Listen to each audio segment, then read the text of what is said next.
Sir, അടുത്ത് തന്നെ നിയമസഭാ തെരഞ്ഞെടുപ്പ് നടക്കാൻ പോകുന്ന ബീഹാറിൽ നിന്ന് വളരെ ഉദ്വേഗജനകമായ എന്നാൽ രസകരവുമായ വാർത്തകളാണ് പുറത്തു വരുന്നത്. ഏറ്റവും ഒടുവിൽ കേട്ടത് അവിടെ ഇന്ത്യ സഖ്യം പൊളിഞ്ഞു. RJD ഒറ്റയ്ക്ക് മത്സരിക്കുകയാണ്. ലാലു പ്രസാദ് യാദവിൻ്റെ രാഷ്ട്രീയ ജനതാദൾ ഒറ്റയ്ക്ക് മത്സരിക്കാൻ പോവുകയാണ് എന്നാണ് കേട്ടത്.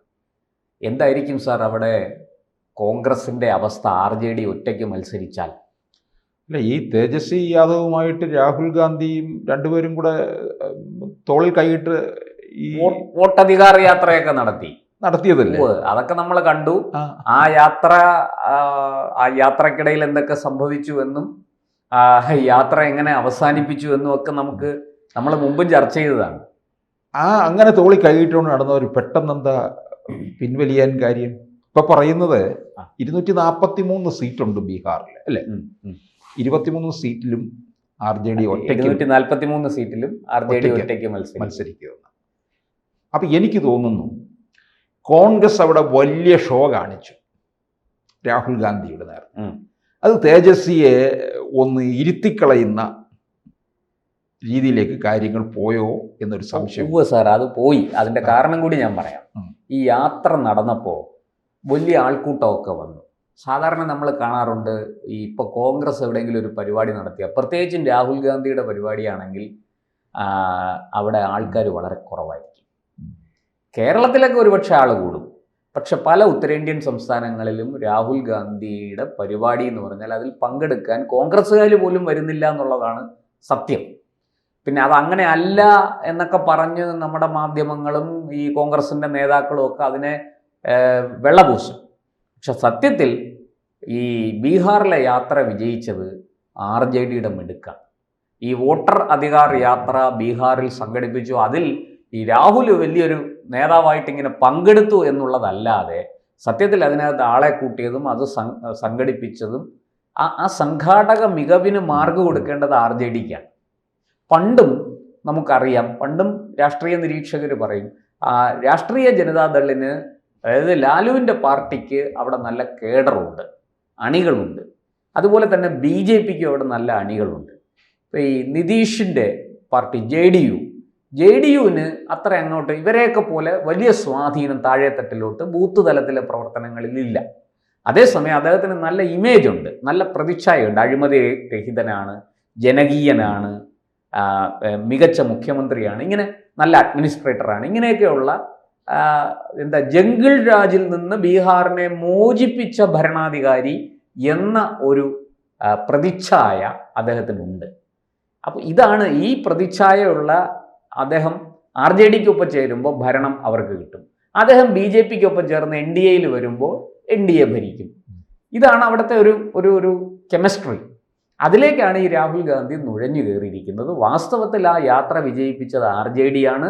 അവിടെ കോൺഗ്രസ് ഒറ്റയ്ക്ക് യാത്ര നടത്തിയാൽ, പണ്ട് കോൺഗ്രസ് ഒറ്റയ്ക്ക് മത്സരിച്ച് കേവലം 4 സീറ്റിൽ മാത്രം ജയിച്ച ഒരു ചരിത്രമുണ്ട്. അത് ആകുമായിരുന്നു. 2020 വന്നിട്ട് RJD 144 സീറ്റുകളിൽ മത്സരിച്ചു. RJDക്ക് 75 സീറ്റുകളിൽ വിജയിക്കാൻ കഴിയും. പക്ഷേ ഏറ്റവും വലിയ ഒറ്റകക്ഷിയായി മാറി. അന്ന് 70 മണ്ഡലങ്ങളിൽ മത്സരിച്ച കോൺഗ്രസ് 19 സീറ്റുകളിലാണ് വിജയിച്ചത്.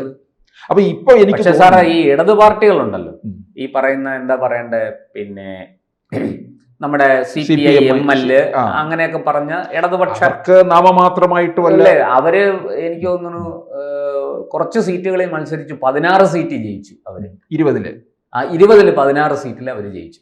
അപ്പോൾ മെച്ചം വാസ്തവത്തിൽ കോൺഗ്രസിനേക്കാൾ അവരല്ലേ. 19 സീറ്റാണ് വന്നിരിക്കുന്നത്. അതെ, 70 സീറ്റ് മത്സരിച്ചിട്ട്. അല്ലെ, 25-ൽ ഇപ്പൊ വരാൻ പോകുന്ന തെരഞ്ഞെടുപ്പിൽ കോൺഗ്രസിന് അവിടെ എന്തോ വല്ല പ്രതീക്ഷയോ ഉണ്ടായിരുന്നു? RJDയുടെ കൂടെ നിന്നാൽ ഏതെങ്കിലും സീറ്റ് ജയിക്കാം, അത്രയേ ഉള്ളൂ. പിന്നെ എന്തുകൊണ്ടാണ് അപ്പൊ ബീഹാർ കേന്ദ്രീകരിച്ചുകൊണ്ട് രാഹുൽ ഗാന്ധി പ്രയത്നിച്ചത് അത്രയും? അതായത് സാറേ, അവിടെ എങ്ങനെയെങ്കിലും ഈ RJDയുടെ ഒരു മേൽക്കോയ്മയുണ്ടല്ലോ, ആ തണലിൽ നിന്ന് കോൺഗ്രസിനെ വീണ്ടും വളർത്തുക. ഒരു കാലത്ത് കോൺഗ്രസ് ബീഹാറിൽ വലിയ ശക്തിയായിരുന്നു. അത് ഒരു വളരെ പഴയ കാലം. അതെ, അത് കഴിഞ്ഞപ്പോൾ അവിടെ ജയപ്രകാശ് നാരായണന്റെ മൂവ്മെന്റ് എല്ലാം വന്ന് അദ്ദേഹത്തിന്റെ ശിഷ്യന്മാരാണല്ലോ ഈ ലാലു തുടങ്ങിയ നേതാക്കള്. അവിടെ അവർ പിന്നീട് ഭരണം പിടിച്ചു. അങ്ങനെ കോൺഗ്രസ് അവിടുന്ന് ഔട്ടായി. ആ കോൺഗ്രസിന് പിന്നെ അവിടെ തിരിച്ചു വരാൻ പറ്റിയില്ല. കോൺഗ്രസ് ആദ്യമൊക്കെ മുഖ്യ പ്രതിപക്ഷമായിട്ടെങ്കിലും പേരിനുണ്ടായിരുന്നു.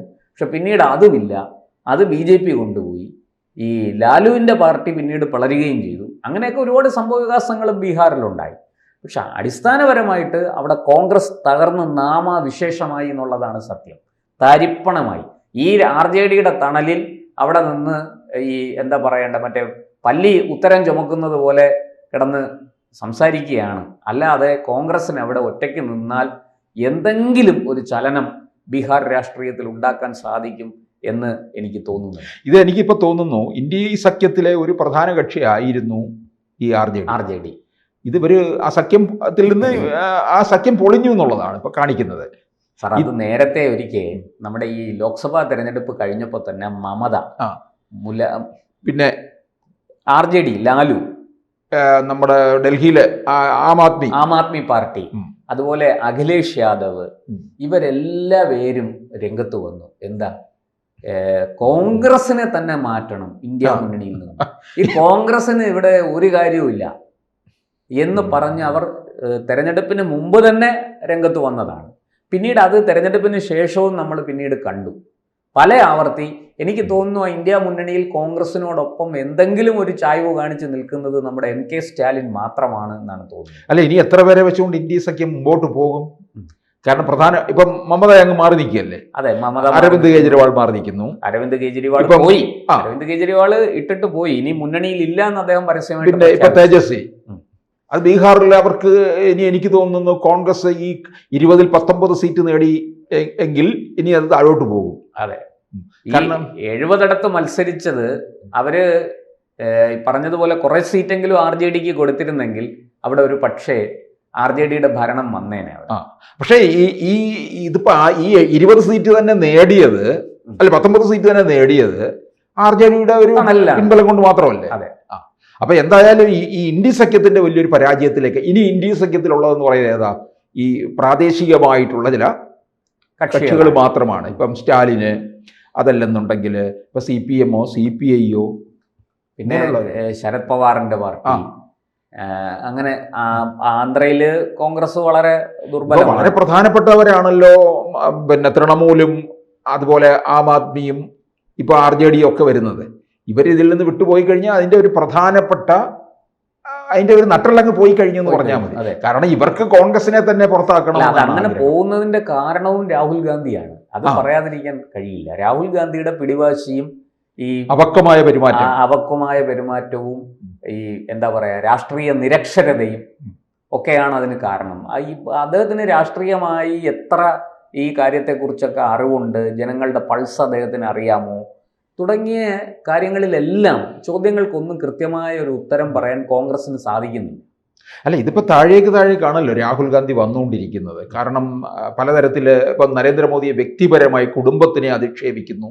അതൊന്നും ഒരു ബീഹാർ പോലൊരു സ്ഥലത്ത് അത് വലിയ പ്രത്യാഘാതങ്ങൾ ഉണ്ടാക്കും. കാരണം അവിടെയൊക്കെ ഈ പറഞ്ഞ പോലെ സ്ത്രീകൾക്ക് വലിയ മാന്യത കൊടുക്കുന്ന ഒരു ഇടമാണ്. അവിടെ ഈ ജംഗിൾ രാജൊക്കെ ഉണ്ടെങ്കിലും പൊതുവെ ജനങ്ങൾ ഈ മൂല്യങ്ങൾക്ക് വലിയ പ്രാധാന്യം കൊടുക്കുന്ന പഴയ ഒരു ഗ്രാമീണ സ്വഭാവമുള്ള ഒരു സ്റ്റേറ്റാണത്. അവിടെയൊക്കെയാണ് ഈ പോടത്തരം വന്ന് കോൺഗ്രസ്സുകാർ വിളിച്ചു. ഒന്നാം നമ്മൾ മനസ്സിലാക്കേണ്ട ഇന്ത്യ സഖ്യം എന്ന് പറഞ്ഞാൽ ഒരു തട്ടിക്കൂട്ട് സംഘടന മാത്രം ആണ്. ശാശ്വതമായി മുമ്പോട്ട് പോകുന്നതല്ല. അവരുടെ ഉദ്ദേശം എങ്ങനെയും BJP ജയിപ്പിക്കുക എന്നുള്ളത് അത്രയേ ഉള്ളൂ. രാഹുൽ ഗാന്ധി നോക്കുകയാണ് ഇവരുടെ ഒരു ചെലവിൽ ഇന്ത്യയുടെ പ്രധാനമന്ത്രി ആകാൻ പറ്റുമോ ഇല്ലയോ എന്നുള്ളത്. അത് ഓരോ കാൽവെപ്പും താഴോട്ടാണ് കൊണ്ടുപോയിക്കൊണ്ടിരിക്കുന്നത്. കൂടുതൽ വാർത്തകളും വിശേഷങ്ങളും നിങ്ങളിലേക്ക് എത്താൻ ABC മലയാളം സബ്സ്ക്രൈബ് ചെയ്യുക, ബെൽ ബട്ടണും അമർത്തുക.